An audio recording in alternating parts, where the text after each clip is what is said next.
यापुढे उपोषणाची लढाई शक्यतो बंद, अंतरवालीतील उपोषण थांबवण्याची मनोज जरांगेंची मोठी घोषणा. मराठा आरक्षणासाठी अंतरवाली सराटीमध्ये उपोषणाला बसलेल्या मनोज जरांगे यांनी त्यांचं उपोषण थांबवण्याचा निर्णय घेतलाय. मराठा समाजाच्या आरक्षणाचा खरा मारेकरी कोण हे आता समोर आलेलं आहे.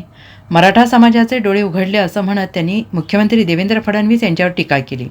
तसेच यापुढे शक्यतो आरक्षणाची लढाई बंद करणार असल्याची मोठी घोषणा त्यांनी केली आहे. उपोषणकर्त्यांशी चर्चा करून यासंबंधित पुढील निर्णय घेण्यात येईल असं जरांगे यांनी म्हटलं आहे. मराठा समाजाला सरसकट ओबीसीमधून आरक्षण मिळावं यासह इतर मागण्यांसाठी मनोज जरांगे हे अंतरवाली सराटीमध्ये उपोषणाला बसले होते. गेल्या 5 दिवसांपासून हे उपोषण सुरू असून या दरम्यान जरांगे यांची तब्येत खालावली आहे. तरीही शासन स्तरावरून या उपोषणाकडे दुर्लक्ष करण्यात आल्याचं दिसून आलंय.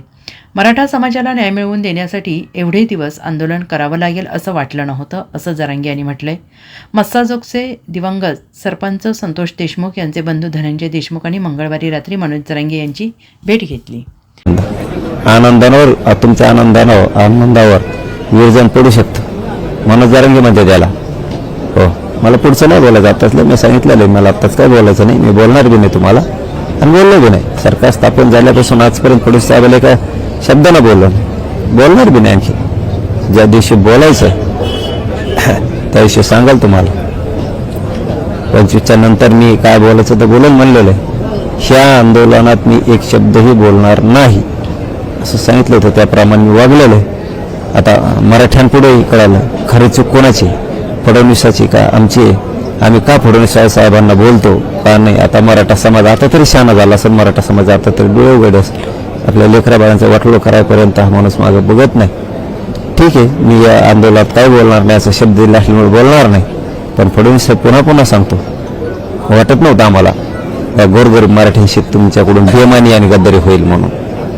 तुमच्या आनंदावर लय दिवस आनंद राहणार नाही, त्याचं रियोजन पडू शकतं.